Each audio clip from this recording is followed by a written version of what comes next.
കാലവർഷവുമായി ബന്ധപ്പെട്ട് ഫലപ്രദവും സാധ്യമായ എല്ലാ മുന്നൊരുക്കങ്ങളും സംസ്ഥാന സർക്കാർ നടത്തിയിട്ടുണ്ടെന്ന് മന്ത്രി പി പ്രസാദ് കുട്ടനാട്ടിൽ ചമ്പക്കുളം പഞ്ചായത്തിലെ ദുരിതാശ്വാസ ക്യാമ്പ് സന്ദർശിച്ച ശേഷം KCB ന്യൂസിനോട് സംസാരിക്കുകയായിരുന്നു മന്ത്രി.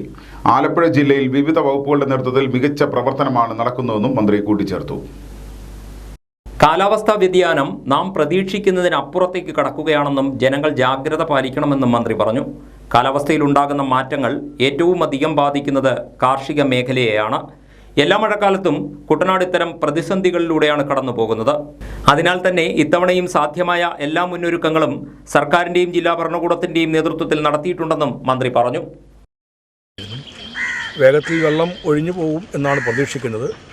ക്യാമ്പിലെത്തുന്നവർക്ക് മറ്റു കുഴപ്പങ്ങളൊന്നും ഉണ്ടാവാതിരിക്കുന്നതിനും അവരുടെ ആരോഗ്യകാര്യങ്ങളും ഭക്ഷണ കാര്യങ്ങൾ താമസ സൗകര്യങ്ങളും എല്ലാം ഒരുക്കുന്നതിനുമുള്ള ജാഗ്രതയോടുള്ള പ്രവർത്തനമാണ് ബന്ധപ്പെട്ട വകുപ്പുകളുടെ എല്ലാം ഭാഗത്തുണ്ടാവുന്നത്.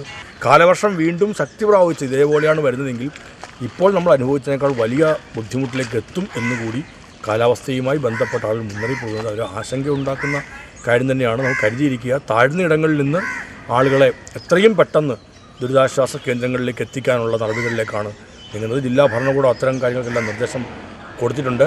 ജനപ്രതിനിധികളുമായി ബന്ധപ്പെട്ട യോഗം അതിൻ്റെ ഭാഗമായിട്ട് പ്രത്യേകം വീണ്ടും വിളിച്ചു ചേർക്കുന്നുണ്ട്. വളരെ ഗൗരവതരമായിട്ടാണ് ജില്ലാ ഭരണകൂടം ആലപ്പുഴയിലെ ഇത്തരം കാര്യങ്ങളെല്ലാം നോക്കിക്കാണുന്നത്. വെള്ളം കയറാൻ ഇടയുള്ള ഇടങ്ങളിൽ നിന്ന് മഴയുടെ മുന്നറിയിപ്പുകൾ ലഭ്യമാകുന്ന മുറയ്ക്ക് തന്നെ ആ കാര്യങ്ങൾ പരിശോധിക്കുന്നുണ്ട്. വീടുകളിൽ വെള്ളം കയറിയ ചമ്പക്കുളം പഞ്ചായത്തിലെ 10 കുടുംബങ്ങളാണ് ക്യാമ്പിൽ കഴിയുന്നത്. ഗ്രാമപഞ്ചായത്തിൻ്റെയും വില്ലേജ് ഓഫീസിൻ്റെയും കൃഷി ഓഫീസിൻ്റെയും നേതൃത്വത്തിലുള്ള ഉദ്യോഗസ്ഥരും ആരോഗ്യ പ്രവർത്തകരും ക്യാമ്പിന് നേതൃത്വം നൽകുന്നു. ഗ്രാമപഞ്ചായത്ത് president TG Jalajakumari, vice president Augustine Joseph, block panchayat vice president MS Srikanth, ഗ്രാമപഞ്ചായത്ത് അംഗം Thomas Joseph, CPIM Champakulam local committee secretary KG Arunkumar, B Lali, MLAയുടെ പ്രതിനിധി റോജ C മാത്യു, ഉദ്യോഗസ്ഥർ എന്നിവരും മന്ത്രിക്കൊപ്പമുണ്ടായിരുന്നു. പുളിങ്കുന്ന് ആശുപത്രി പാലത്തിന്റെ അടിയിൽ അടിഞ്ഞുകൂടിയ മാലിന്യങ്ങളും കടകലും ഇല്ലിക്കൂട്ടവും നീക്കം ചെയ്യുന്ന പ്രവർത്തികൾ ആരംഭിച്ചു. തോമസ് K തോമസ് MLAയുടെ അടിയന്തര ഇടപെടലിനെ തുടർന്ന് മേജർ ഇറിഗേഷൻ വകുപ്പിന്റെ മേൽനോട്ടത്തിലാണ് ശുചീകരണ പ്രവർത്തനങ്ങൾ നടത്തിയത്.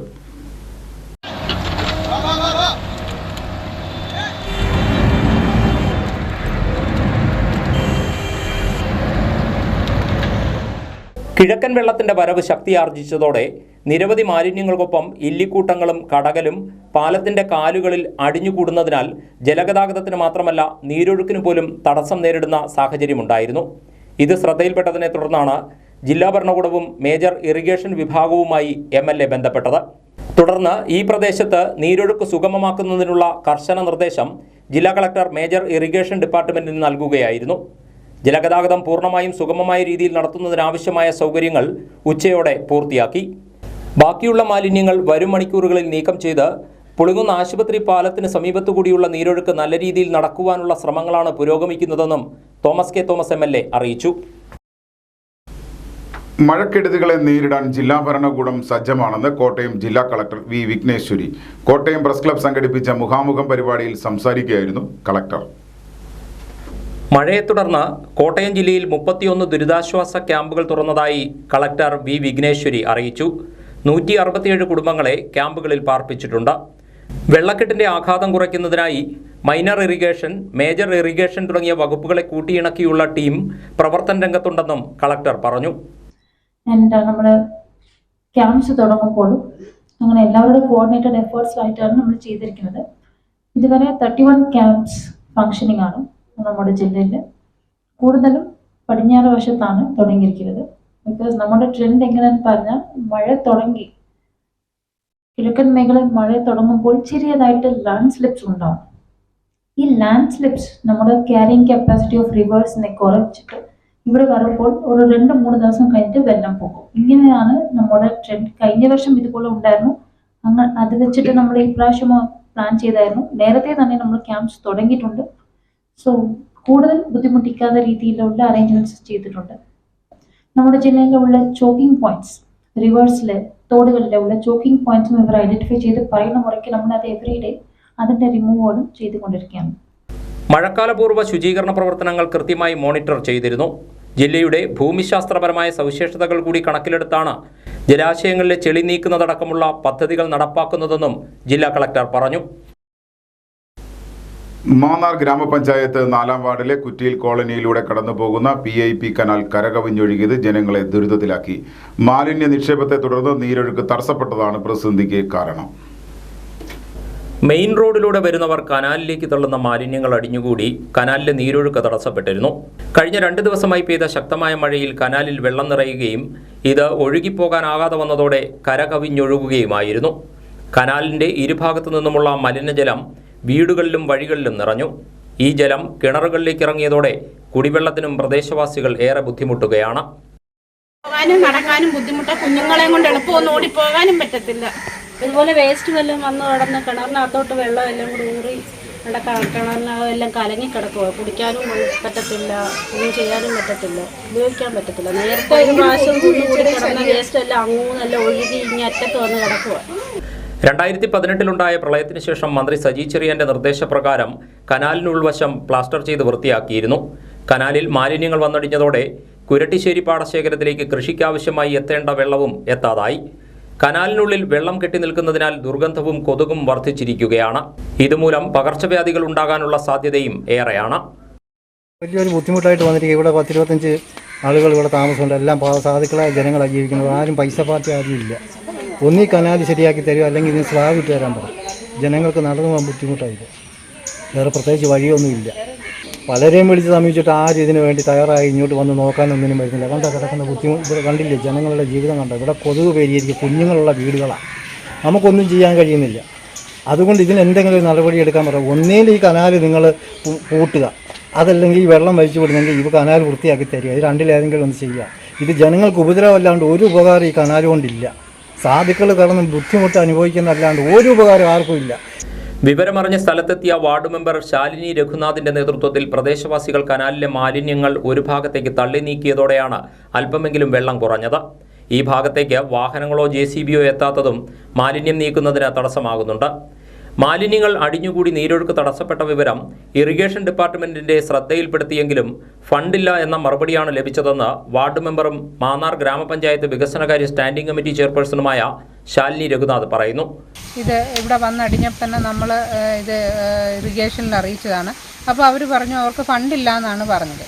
അപ്പോൾ നമ്മളുടെ തൊഴിലുറപ്പ് സഹോദരിമാരെ കൊണ്ട് ഇത് ക്ലീൻ ചെയ്യുന്നത് പോസിബിൾ അല്ലാത്തതൊന്നും ഇവിടെ ഒരു JCBയോ മറ്റോ വരാനുള്ള സൗകര്യക്കുറവ് മൂലമാണ് അന്ന് ഈ പണികൾ നടക്കാതെ പോയത്. അന്ന് ഇറിഗേഷനുമായിട്ട് ബന്ധപ്പെട്ടപ്പോൾ അവരിത് ചെയ്തു തരാം, ഇപ്പോൾ ഫണ്ടില്ല എന്ന് പറഞ്ഞ് ഒഴിയുകയായിരുന്നു. അപ്പോൾ ഇന്നലത്തെ കമ്മിറ്റിയിലും ഇത് ഇറിഗേഷൻ്റെ ശ്രദ്ധയിൽപ്പെടുത്തിയിട്ടുണ്ട്. ഇന്ന് ഞാൻ AEയെ കോൺടാക്ട് ചെയ്തിരുന്നു. അടിയന്തരമായി എന്തെങ്കിലും ചെയ്തു തരണമെന്ന് പറഞ്ഞു. ജനങ്ങളുടെ ദുരിതം കണക്കിലെടുത്ത് അടുത്ത ദിവസം തന്നെ ഈ വിഷയത്തിൽ അടിയന്തരമായ നടപടി സ്വീകരിക്കുമെന്നും ശാലിനി രഘുനാഥ് KCV ന്യൂസിനോട് പറഞ്ഞു. ICSE, ISE സ്കൂളുകളുടെ അഫിലിയേറ്റിംഗ് പ്രസ്ഥാനമായ association of schools for the Indian school certificate പ്രസിഡന്റായി തിരഞ്ഞെടുക്കപ്പെട്ട Mannanam KE school principal father doctor James മുല്ലശ്ശേരിക്ക് ജന്മനാടിന്റെ അനുമോദനം. ചങ്ങനാശ്ശേരി വാഴപ്പള്ളി വടക്കേക്കര സ്വദേശിയാണ് ഫാദർ ജെയിംസ് മുല്ലശ്ശേരി. ചങ്ങനാശ്ശേരി സുഹൃത്ത് വേദിയുടെ നേതൃത്വത്തിൽ നടത്തിയ സുഹൃത്ത് സംഗമവും അനുമോദന യോഗവും മന്ത്രി VN വാസവൻ ഉദ്ഘാടനം ചെയ്തു. വിദ്യാഭ്യാസ രംഗത്ത് മാത്രമല്ല സമൂഹത്തിന്റെ പൊതുവായ പ്രശ്നങ്ങളിലും മാതൃകാപരമായ ഇടപെടലാണ് ഫാദർ ജെയിംസ് മുല്ലശ്ശേരി നടത്തുന്നതെന്ന് മന്ത്രി പറഞ്ഞു. അച്ഛൻ ഈ വിദ്യാഭ്യാസ രംഗത്ത് കൃത്യനിഷ്ഠയോടുകൂടിയ പ്രവർത്തനങ്ങളെല്ലാം സംഘടിപ്പിച്ച് അതിൻ്റെ അമരക്കാരനായി നിന്ന് മുന്നോട്ട് നീങ്ങുമ്പോൾ തന്നെ തനിക്ക് ചുറ്റുമുള്ള സമൂഹത്തെ കൃത്യമായി ശ്രദ്ധിച്ച് അവരോടൊപ്പം സഞ്ചരിച്ച് അവരുടെ പ്രശ്നങ്ങളിൽ ഇടപെട്ട് അദ്ദേഹം മാന്നാനത്തും പരിസര പ്രദേശത്തുള്ള എല്ലാ മനുഷ്യനെയും ഉൾപ്പെടുത്തിക്കൊണ്ടുള്ള ഒരു ജനസഭ സംഘടിപ്പിച്ചു. അത് ജാതി മത വർഗ വർണ്ണ വ്യത്യാസമില്ലാതെ നൃത്യശാസ്ത്രത്തിന്റെ വ്യത്യസ്തതകൾക്കും കൂടിയുള്ള നിറങ്ങൾക്കും അപ്പുറം അച്ഛൻ്റെ ജനസഭയിൽ എല്ലാവരും കൊണ്ടുപോകാൻ അതൊരു ഓർഗനൈസേഷൻ കപ്പാസിറ്റിയാണ്. അതൊരു വീക്ഷണത്തിന്റെ ഉന്നതമായ കാഴ്ചപ്പാട്. എല്ലാവരെയും ഒന്നിച്ച് അവരുടെ പ്രശ്നങ്ങൾ ഏറ്റെടുത്ത നാടിനോടൊപ്പം ചേർന്ന് അദ്ദേഹം മുന്നോട്ട് നീങ്ങിക്കൊണ്ടിരിക്കുന്ന നീക്കം യഥാർത്ഥത്തിൽ ജനപ്രതിയായി എത്തുന്ന ഞാൻ തന്നെ ഭീഷണിയോടുകൂടിയാണ്. നാളെ അച്ഛനെ ഞാൻ അവിടെ മത്സരിക്കാൻ വന്നാൽ ഉറപ്പാണ്. സുഹൃത്ത് വേദി പ്രസിഡന്റ് ഡോക്ടർ റൂബിൽ രാജ് അധ്യക്ഷനായിരുന്നു. അതിരൂപത സഹായമെത്രാൻ മാർ തോമസ് തറയിൽ അനുഗ്രഹ പ്രഭാഷണം നടത്തി. NSS എക്സിക്യൂട്ടീവ് കൗൺസിൽ അംഗം Harikumar Koickal, SNDP union president Girish Konattu, SB college principal father Reji Plathottam, ward councillor Beena Jijan, സംഘാടകരായ ഷാജി പാലാത്ര, PN നൌഷാദ്, ജിജി ഫ്രാൻസിസ് നിറപ്പറ, ടോമിച്ചൻ അയ്യരുകുളങ്ങര എന്നിവർ സംസാരിച്ചു. ആലപ്പുഴ വണ്ടാനം മെഡിക്കൽ കോളേജിലെ രോഗികൾക്കും കൂട്ടിരിപ്പുകാർക്കും ഉച്ചഭക്ഷണം വിതരണം ചെയ്യുന്ന DYFIയുടെ ഹൃദയപൂർവ്വം പദ്ധതി 8ാം വർഷത്തിലേക്ക്. പദ്ധതി 7 വർഷം പൂർത്തീകരിക്കുന്നതിന്റെ ഭാഗമായി ജൂൺ 3-ന് ആലപ്പുഴ മെഡിക്കൽ കോളേജ് അങ്കണത്തിൽ വാർഷികാഘോഷ പരിപാടികൾ സംഘടിപ്പിക്കും. 2017 DYFI ജില്ലാ കമ്മിറ്റിയുടെ നേതൃത്വത്തിൽ ഹൃദയപൂർവ്വം പദ്ധതി ആരംഭിച്ചത്. 2555 ദിവസങ്ങളിലായി 63,87,500 ഭക്ഷണപ്പൊതികൾ വിതരണം ചെയ്തു. ഹൃദയപൂർവ്വം പദ്ധതിയുടെ ഭാഗമായി ഒരു ദിവസം കുറഞ്ഞത് 10 പേരെങ്കിലും രക്തം ദാനം ചെയ്യാറുണ്ടെന്ന് നേതാക്കൾ പറഞ്ഞു. സംസ്ഥാനത്ത് ഏറ്റവും കൂടുതൽ രക്തം ദാനം ചെയ്യുന്ന സംഘടനയ്ക്കുള്ള അവാർഡ് ഇപ്പോൾ DYFI ആലപ്പുഴ ജില്ലാ കമ്മിറ്റിക്കാണ് തുടർച്ചയായി ലഭിച്ചുകൊണ്ടിരിക്കുന്നതെന്നും അവർ വ്യക്തമാക്കി. DYFI ആലപ്പുഴ ജില്ലാ കമ്മിറ്റിയുടെ നേതൃത്വത്തിൽ വണ്ടാനം മെഡിക്കൽ കോളേജിലെത്തുന്ന രോഗികൾക്കും കൂട്ടിരിപ്പുകാർക്കുമായി ഭക്ഷണപ്പൊതികൾ വിതരണം ചെയ്യാനുള്ള പദ്ധതിക്ക് തുടക്കം കുറിച്ചത്. കോവിഡും വലിയ പ്രളയവും ഉണ്ടായപ്പോഴും തടസ്സം കൂടാതെയാണ് ഈ 7 വർഷക്കാലം ഭക്ഷണപ്പൊതി മുടക്കം കൂടാതെ ആലപ്പുഴ മെഡിക്കൽ കോളേജിനകത്ത് DYFI വിതരണം ചെയ്തുകൊണ്ടിരിക്കുന്നു. ജില്ലയിലെ 156 മേഖലാ കമ്മിറ്റികളിൽ നിന്ന് ഒരു ദിവസം ഒരു മേഖലാ കമ്മിറ്റി എന്ന നിലയിലാണ് 2500 വരുന്ന ഭക്ഷണപ്പൊതികൾ സമാഹരിച്ച് ഈ 7 വർഷക്കാലമായും ഈ പദ്ധതി വിജയകരമായി നടത്തി വരുന്നു. ഹൃദയപൂർവ്വം പദ്ധതി 7 വർഷം പൂർത്തീകരിക്കുന്നതിന്റെ ഭാഗമായി ജൂൺ 3-ന് പകൽ 11 മണിക്ക് ആലപ്പുഴ മെഡിക്കൽ കോളേജ് അങ്കണത്തിൽ സംഘടിപ്പിക്കുന്ന വാർഷിക പരിപാടി DYFI കേന്ദ്ര സെക്രട്ടേറിയറ്റ് അംഗം ജെയ്ക്സി തോമസ് ഉദ്ഘാടനം ചെയ്യും. ജൂൺ 1, 2, 3 തീയതികളിലായി ജില്ലയിലെ എല്ലാ മേഖലാ കമ്മിറ്റികളുടെയും നേതൃത്വത്തിൽ ഹൃദയപൂർവ്വം പദ്ധതിക്ക് പിന്തുണ നൽകിയ ജനങ്ങൾക്ക് നന്ദി രേഖപ്പെടുത്തുന്നതിനായി ഭവന സന്ദർശനം നടത്തുമെന്നും നേതാക്കൾ അറിയിച്ചു. ആലപ്പുഴയിൽ നടത്തിയ വാർത്താ സമ്മേളനത്തിൽ DYFI ജില്ലാ secretary James Samuel, president AS Suresh Kumar, സംസ്ഥാന കമ്മിറ്റി അംഗം C Shyamkumar, Alappuzha block secretary G Sreejith എന്നിവർ പങ്കെടുത്തു. പാർലമെന്റേറിയനും എഴുത്തുകാരനും വാഗ്മിയുമായിരുന്ന MB വീരേന്ദ്രകുമാറിന്റെ 4ാം ചരമവാർഷിക ദിനാചരണം RJD SC/ST സെന്റർ സംസ്ഥാന കമ്മിറ്റിയുടെ നേതൃത്വത്തിൽ സംഘടിപ്പിച്ചു. വീരസ്മൃതി അനുസ്മരണം എന്ന പേരിൽ സംഘടിപ്പിച്ച പരിപാടി H സലാം MLA ഉദ്ഘാടനം ചെയ്തു. അദ്ദേഹം പരിസ്ഥിതിയുമായി ബന്ധപ്പെട്ട കാര്യം നോക്കിയാൽ പരിസ്ഥിതി സംരക്ഷകനാണ്. അതിനുവേണ്ടിയുള്ള ശക്തമായ പോരാട്ടത്തിന് മുന്നിൽ നിൽക്കുന്നയാളാണ്. പിന്നോക്ക ദളിത് വിഭാഗത്തിൻ്റെ പ്രശ്നങ്ങൾ നോക്കിയാൽ ആ ജനവിഭാഗത്തിൻ്റെ ഉന്നമനത്തിനായി ശക്തമായി നിലകൊള്ളുന്നയാളാണ്. സാഹിത്യ മേഖലയിൽ അദ്ദേഹം സംഭാവന നോക്കിയാൽ അദ്ദേഹം ഒരു സാഹിത്യകാരനാണ്. അദ്ദേഹത്തിൻ്റെ പ്രഭാഷണത്തിൻ്റെ ഒരു ചാരിത്ര നോക്കിയാൽ പ്രഭാഷകനാണ്. എല്ലാ നിലയും അത്രത്തോളം ശ്രദ്ധേയമായി ഏതെല്ലാം നിലയിൽ ഒരാളെ നമ്മൾ വീക്ഷിച്ചാലും ആ വീക്ഷണകോണിൽ നിന്നാണ് അതിനെല്ലാം ഏറ്റവും ശ്രദ്ധേയനായ വ്യക്തിത്വമായി അദ്ദേഹത്തിന് വ്യക്തിത്വം കാണാം. കേരളത്തിലെ രാഷ്ട്രീയ രംഗത്തിപ്പോൾ സാംസ്കാരിക മേഖലയിൽ ഒരു പ്രഭാഷണത്തിനായി പഴയ കേരളത്തിൽ ആൾക്കാരെ വിളിക്കുമ്പോൾ അതിൻ്റെ മുൻനിരയിൽ നോക്കിയാൽ EMS ഉണ്ടാവും, P ഗോവിന്ദപിള്ള ഉണ്ടാവും, MB വീരേന്ദ്രകുമാർ ഉണ്ടാവും. അമ്പലപ്പുഴ ടൗൺ ഹാളിൽ സംഘടിപ്പിച്ച പരിപാടിയിൽ RJD SC/ST സെന്റർ സംസ്ഥാന പ്രസിഡന്റ് EK സജിത് കുമാർ അധ്യക്ഷനായി. RJD സംസ്ഥാന secretary A Rabija, Girish Elanjimel, M Manu, Kunjan Sasi, VKP Raveendran, Jamal Pallathuruthy, R Ushakumari തുടങ്ങിയവർ സംസാരിച്ചു. SSLC +2 പരീക്ഷകളിൽ മികച്ച വിജയം നേടിയ വിദ്യാർത്ഥികളെ ചടങ്ങിൽ അനുമോദിച്ചു. മെയ് 31 ലോക പുകയില രഹിത ദിനം. പുകയില കമ്പനികളുടെ ഇടപെടലിൽ നിന്ന് കുട്ടികളെ സംരക്ഷിക്കുക എന്ന സന്ദേശം നൽകി ആലപ്പുഴ സ്ത്രീകളുടെയും കുട്ടികളുടെയും ആശുപത്രിയിൽ സംഘടിപ്പിച്ച ദിനാചരണ പരിപാടി ശ്രദ്ധേയമായി. എല്ലാ വർഷവും മെയ് 31 ലോകമെമ്പാടും പുകയില രഹിത ദിനമായി ആചരിക്കുന്നു. പുകയില ഉപയോഗിക്കുന്നതിൻ്റെ അപകടങ്ങളെക്കുറിച്ചും പുകയില ഉപയോഗിക്കുന്ന ആളുകൾ അത് ഉപേക്ഷിച്ച് ആരോഗ്യകരമായ ജീവിതം നയിക്കേണ്ടതിൻ്റെ ആവശ്യകതയെക്കുറിച്ചും ബോധവൽക്കരണം നടത്തുന്നതിനാണ് ദിനാചരണം സംഘടിപ്പിക്കുന്നത്. പുകയില കമ്പനികളുടെ ഇടപെടലിൽ നിന്ന് കുട്ടികളെ സംരക്ഷിക്കുക എന്നതാണ് ഈ വർഷത്തെ ലോക പുകയില രഹിത ദിനത്തിന്റെ സന്ദേശം. ആശുപത്രി അങ്കണത്തിൽ നടത്തിയ പരിപാടി സൂപ്രണ്ട് ഡോക്ടർ KK ദീപ്തി ഉദ്ഘാടനം ചെയ്തു. അതിപ്പോൾ ആണുങ്ങൾ പെണ്ണുങ്ങൾ വ്യത്യാസമില്ലാതെ പെൺകുട്ടികളിലും 10% ഉപയോഗം, ആൺകുട്ടികളിൽ അത് 12% ഉപയോഗം. അത് ഒരുപാട് ഈ കമ്പനികളുടെ എന്താ പറയുക നമ്മളെ പ്രേരിപ്പിക്കുന്ന തരത്തിൽ കുട്ടികളെ അവരുടെ അറിവോടെ അല്ലാതെ തന്നെ പുകയിലേക്ക് അടിമകളാക്കുന്ന തരത്തിലുള്ള പരസ്യങ്ങളും അവരുടെ ആക്ടിവിറ്റീസും കൊണ്ട് തന്നെയാണ്. അപ്പോൾ ഈ ഒരു ദിനത്തിൻ്റെ പ്രാധാന്യം നിങ്ങൾ എല്ലാവരും ഉൾക്കൊണ്ട് മിന്നാമിനിങ്ങിനും തന്നാലായത് എന്ന് പറയുന്ന വട്ടിൽ നമ്മൾ ഓരോരുത്തരും ഈ വിപത്തിനെതിരെ പ്രവർത്തിക്കണമെന്ന് മാത്രം നിങ്ങളോട് ഓരോരുത്തരോടും അഭ്യർത്ഥിച്ചുകൊണ്ട് ചടങ്ങിൽ സ്ത്രീകളുടെയും കുട്ടികളുടെയും ആശുപത്രി deputy superintendent doctor Shyamamol PS അധ്യക്ഷയായി. മെഡിക്കൽ ഓഫീസർമാരായ doctor Shanthi, doctor Manish Nair, nursing സൂപ്രണ്ടുമാരായ Bindu SM, KA Beena, health inspector Jayakrishnan, nursing officer Sangeetha, KV school of nursing Cherthala tutor Ramya തുടങ്ങിയവർ പരിപാടിക്ക് നേതൃത്വം നൽകി. ലഹരിക്കെതിരെയുള്ള പ്രതിജ്ഞയെടുക്കലിനെ തുടർന്ന് KV സ്കൂൾ ഓഫ് നഴ്സിംഗ് വിദ്യാർത്ഥിനികൾ അവതരിപ്പിച്ച ഫ്ലാഷ് മോബ് അടക്കമുള്ള വൈവിധ്യമാർന്ന ബോധവൽക്കരണ പരിപാടികളും ശ്രദ്ധേയമായി.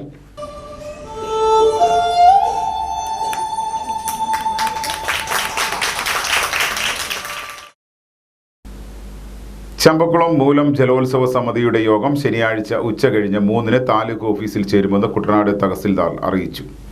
AC കനാലിൽ വീണ് വൃദ്ധന് ദാരുണ അന്ത്യം. മാമ്പഴക്കരി കോമർത്തശ്ശേരി വീട്ടിൽ പുരുഷോത്തമനാണ് മരിച്ചത്. 88 വയസ്സായിരുന്നു. വെള്ളിയാഴ്ച പുലർച്ചെ 4 മണിയോടെയാണ് പുരുഷോത്തമനെ വീട്ടിൽ നിന്നും കാണാതായത്. പ്രായാധിക്യം മൂലം ഓർമ്മക്കുറവുള്ള ആളായിരുന്നു ഇദ്ദേഹം. കനാലിൽ വീണിരിക്കാമെന്ന സംശയത്തെ തുടർന്നാണ് നാട്ടുകാരും പിന്നീട് ചങ്ങനാശ്ശേരിയിൽ നിന്നെത്തിയ ഫയർഫോഴ്സ് സംഘവും തിരച്ചിൽ നടത്തിയത്. ഞാൻ ഇതിന് തൊട്ടടുത്തുള്ള വാർഡിലാണ്, 10ാം വാർഡിലെ മെമ്പറാണ്. ഞാനിവിടെ വന്നപ്പോൾ പിന്നെ അറിയാൻ കഴിഞ്ഞത് പുള്ളി 85 വയസ്സുണ്ട്, തനിയെ നടക്കാനൊന്നും ബുദ്ധിമുട്ടുള്ള ആളാണ്. 4 മണി വരെ വീട്ടിലുണ്ടായിരുന്നാണ് വീട്ടുകാർ പറയുന്നത്. അത് കഴിഞ്ഞ് നോക്കിയിട്ട് കാണുന്നില്ല, വെള്ളത്തിൽ പോയെന്നുള്ള സംശയമാണ്. ചങ്ങനാശ്ശേരിയിൽ നിന്നെത്തിയ ഫയർഫോഴ്സ് സംഘവും സ്കൂബ ടീമും തിരച്ചിൽ നടത്തിയെങ്കിലും മൃതദേഹം കണ്ടെത്തിയിരുന്നില്ല. പ്രദേശത്തെ മത്സ്യത്തൊഴിലാളികളും കനാലിൽ വല വിരിച്ച് തിരച്ചിൽ നടത്തിയിരുന്നു. ഉച്ചകഴിഞ്ഞ് 3 മണിയോടെ രാമങ്കരി പഞ്ചായത്ത് ഓഫീസിന് സമീപത്തെ പാലത്തിന് താഴെ നിന്ന് ഇവരാണ് മൃതദേഹം കണ്ടെത്തിയത്. ഞങ്ങൾ 4 വല വലിച്ച് 5ാമത്തെ വല ഞങ്ങൾ വലിച്ച് ഇതെല്ലാം കഴിഞ്ഞ് ഞങ്ങൾ പിന്നെ പാലത്തിൻ്റെ കാലയിൽ ഏതൊരു 3-3:30 ആകുമ്പോഴാണ് ഞങ്ങൾക്ക് ഈ പാലത്തിൻ്റെ 2ാം കാലയിൽ നിന്ന് ഞാൻ നേരെ അവിടെ മുങ്ങി ചെല്ലുമ്പം എനിക്ക് പിന്നെ ബോഡി എൻ്റെ കയ്യിൽ കിട്ടുന്നത്. ആ ബോഡിയായിട്ട് ഞാൻ പൊങ്ങി അത് കഴിഞ്ഞപ്പോഴാണ് പോലീസുകാരും മറ്റുള്ളവരും ഇത് കണക്ക് വന്നു നമ്മളെടുക്കുന്നത്. രാമങ്കരി പോലീസ് സ്ഥലത്തെത്തി മേൽ നടപടികൾ സ്വീകരിച്ചു. പുരുഷോത്തമന്റെ സംസ്കാരം ശനിയാഴ്ച ഉച്ചയ്ക്ക് 1-ന് വീട്ടുവളപ്പിൽ നടത്തും. അമേരിക്കയിലെ മലയാളി വനിതാ കൂട്ടായ്മ പുണ്യം ചാരിറ്റബിൾ ഓർഗനൈസേഷന്റെ നേതൃത്വത്തിൽ കുട്ടനാട്ടിലെ വിദ്യാർത്ഥികൾക്കായി പഠന ഉപകരണങ്ങൾ വിതരണം ചെയ്തു. പുണ്യം charitable organisation coordinator Harish Krishnan പരിപാടി ഉദ്ഘാടനം ചെയ്തു.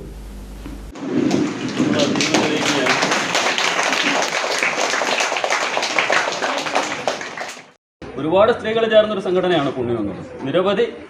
നിരവധിയായ പ്രശ്നങ്ങൾ, 100 കണക്കിന് വീടുകൾ വെച്ച് കൊടുത്തിട്ടുണ്ട്. അതുപോലെ തന്നെ ഇതുപോലെയുള്ള പഠനോപകരണങ്ങൾ, മറ്റ് കൃഷിക്ക് ആവശ്യമായ കാര്യങ്ങളെല്ലാം ചെയ്യുന്നുണ്ട്. അങ്ങനെ സംഘടനയാണ്. അപ്പം ഏറ്റവും വലിയ ധനം എന്തുവാ നമ്മുടെ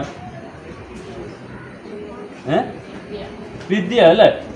ഈ വിദ്യാധനം സർവ്വധനാൽ പ്രധാനം എന്നൊക്കെ സാറന്മാർ പഠിപ്പിക്കാറുണ്ട്. അതിന് മുമ്പ് 2-3 വരിയുണ്ട്, കേട്ടിട്ടുണ്ടോ? അത് ന ചോരഹാര്യം, ന രാജഹാര്യം, ന ഭാദ്രഭാജ്യം, ന കരേത് ഭാരഹാര്യം, വ്യയേ കൃതേ വർദ്ധിതേ ഏവ നിത്യം വിദ്യാധനം സർവധനാൽ പ്രധാനം. ചോരൻ എന്ന് പറഞ്ഞാൽ ആരാ? കള്ളൻ കൊണ്ടുപോകത്തില്ല. എന്താ കൊണ്ടുപോകാത്തത്? അറിവ് മാത്രം ഒരു കള്ളനും കൊണ്ടുപോകാൻ പറ്റത്തില്ല. സാമ്പത്തികമായി പിന്നാക്കം നിൽക്കുന്ന കുട്ടികൾക്ക് പഠനത്തിനായി ധനസഹായം, കാഴ്ചപരിമിതിയുള്ള കുട്ടികൾക്കായി ലിറ്റിൽ സ്കോളർഷിപ്പ്, വീട്ടമ്മമാർക്കായി ചെറുകിട സംരംഭങ്ങൾ, 100ഓളം കുടുംബങ്ങൾക്ക് മാസം തോറും ധാന്യക്കിറ്റ് വിതരണം തുടങ്ങി പുണ്യത്തിന്റെ നേതൃത്വത്തിൽ കുട്ടനാട്ടിൽ നിരവധി പ്രവർത്തനങ്ങളാണ് നടന്നുവരുന്നത്.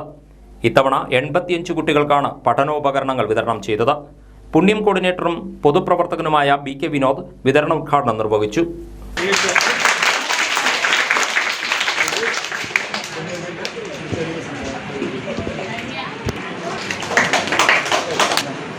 ചടങ്ങിൽ പുണ്യം കോർഡിനേറ്റർ ധന്യ വിനോദ് അധ്യക്ഷത വഹിച്ചു. മോൻസി ജോസഫ്, ഇഷ വിനോദ്, അളകനന്ദ തുടങ്ങിയവർ പരിപാടിക്ക് നേതൃത്വം നൽകി.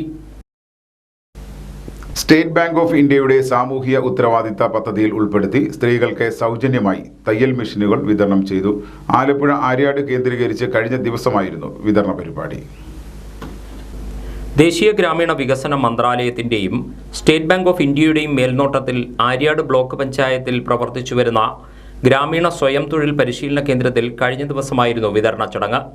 SBI Alappuzha regional manager TV Manoj വിതരണ ഉദ്ഘാടനം നിർവഹിച്ചു. നമുക്ക് തൊഴിൽ മറ്റുള്ളവർക്ക് കൊടുക്കാനും പറ്റും. അത് ഒരു പ്രധാനമായിട്ടുള്ള ഒരു കാര്യം.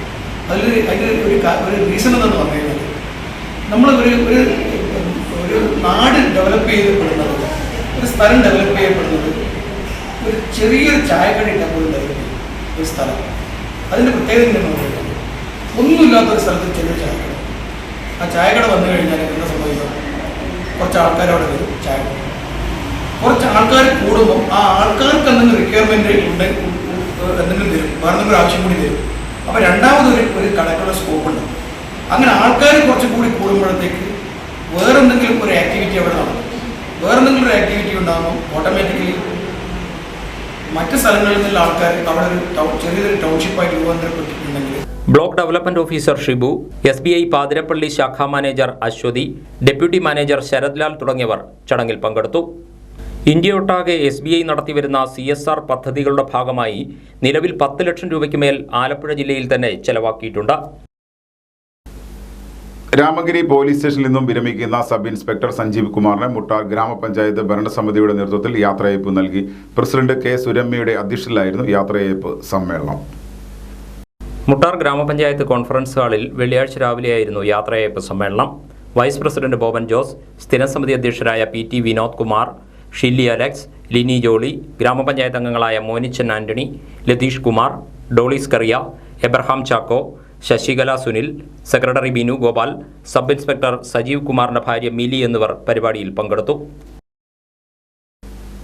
പ്രായപൂർത്തിയാകാത്ത പെൺകുട്ടിയെ വിവാഹ വാഗ്ദാനം നൽകി പീഡിപ്പിച്ച കേസിൽ യുവാവ് അറസ്റ്റിൽ. ചെന്നിത്തല വലിയ വിള തെക്കേതിൽ അഭിജിത്തിനെയാണ് മാന്നാർ പോലീസ് അറസ്റ്റ് ചെയ്തത്. മാന്നാർ സ്വദേശിനിയായ പെൺകുട്ടിയുമായി അടുപ്പത്തിലായിരുന്ന അഭിജിത്ത് വിവാഹ വാഗ്ദാനം നൽകി പീഡിപ്പിക്കുകയും പിന്നീട് വിവാഹം കഴിക്കുന്നതിൽ നിന്ന് പിന്മാറുകയും ചെയ്തുവെന്നാണ് പരാതി. സംഭവത്തെ തുടർന്ന് പെൺകുട്ടി ആത്മഹത്യയ്ക്ക് ശ്രമിച്ചിരുന്നു. മാന്നാർ പോലീസിൽ നൽകിയ പരാതിയുടെ അടിസ്ഥാനത്തിൽ പോലീസ് ഇൻസ്പെക്ടർ B. രാജേന്ദ്രൻ പിള്ളയുടെ നേതൃത്വത്തിലാണ് അന്വേഷണം നടത്തിയത്. SI TS Saneesh, civil police ഓഫീസർമാരായ ഹരിപ്രസാദ്, സാജിദ്, സുനിൽകുമാർ എന്നിവരടങ്ങിയ പോലീസ് സംഘം ബാംഗ്ലൂരിൽ നിന്നും അഭിജിത്തിനെ നാട്ടിലെത്തിച്ച് അറസ്റ്റ് ചെയ്യുകയായിരുന്നു. ഇനി ഇന്നത്തെ ഏതാനും അറിയിപ്പുകൾ. ആലപ്പുഴ കഞ്ഞിപ്പാടം LP സ്കൂളിൽ ദിവസവേതനാടിസ്ഥാനത്തിൽ അധ്യാപകരെ നിയമിക്കുന്നതിനുള്ള കൂടിക്കാഴ്ച ജൂൺ 1 രാവിലെ 10:30 നടക്കും. ഉദ്യോഗാർത്ഥികൾ രേഖകൾ സഹിതം ഹാജരാകണം.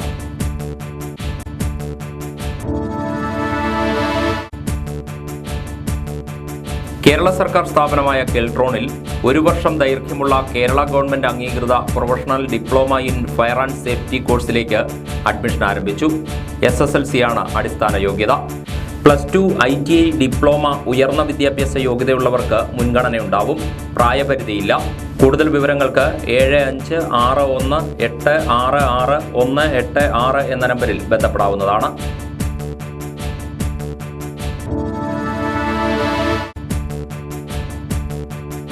കേരള സർക്കാർ പൊതുമേഖലാ സ്ഥാപനമായ കെൽട്രോണിന്റെ പോസ്റ്റ് ഗ്രാജുവേറ്റ് ഡിപ്ലോമ ഇൻ ജേർണലിസത്തിൽ 2024-25 ബാച്ചിലേക്ക് ജൂൺ 7 വരെ അപേക്ഷിക്കാം. തിരുവനന്തപുരം കെൽട്രോൺ നോളജ് സെന്ററിലേക്കാണ് അപേക്ഷകൾ ക്ഷണിച്ചിട്ടുള്ളത്.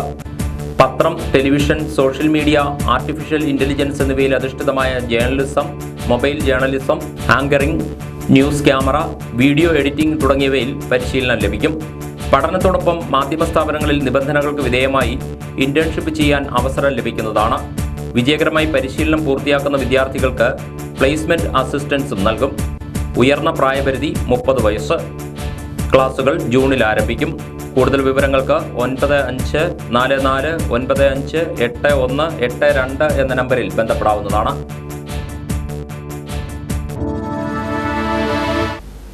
ആലപ്പുഴ, കോട്ടയം, പത്തനംതിട്ട ജില്ലകളിലെ വാർത്തകൾക്കും ലൈവ് പ്രോഗ്രാമുകൾക്കുമായി മാന്യ പ്രേക്ഷകർ കുട്ടനാട് കേബിൾ വിഷൻ എന്ന ഞങ്ങളുടെ യൂട്യൂബ് ചാനൽ സബ്സ്ക്രൈബ് ചെയ്യുക. ഇനി ഇന്നത്തെ സ്വർണ്ണവില. ഇന്നത്തെ സ്വർണ്ണവില നിങ്ങൾക്കായി സമർപ്പിക്കുന്നു സ്വപ്ന ജ്വല്ലറി. അഴകേറും സ്വപ്നങ്ങൾക്ക് നിറവേകും സ്വപ്ന ജ്വല്ലറി, ചങ്ങനാശ്ശേരി. സ്വർണം ഗ്രാമിന് 6655 രൂപ, പവന് 53,240 രൂപ. വാർത്തകൾ കഴിഞ്ഞു. നമസ്കാരം.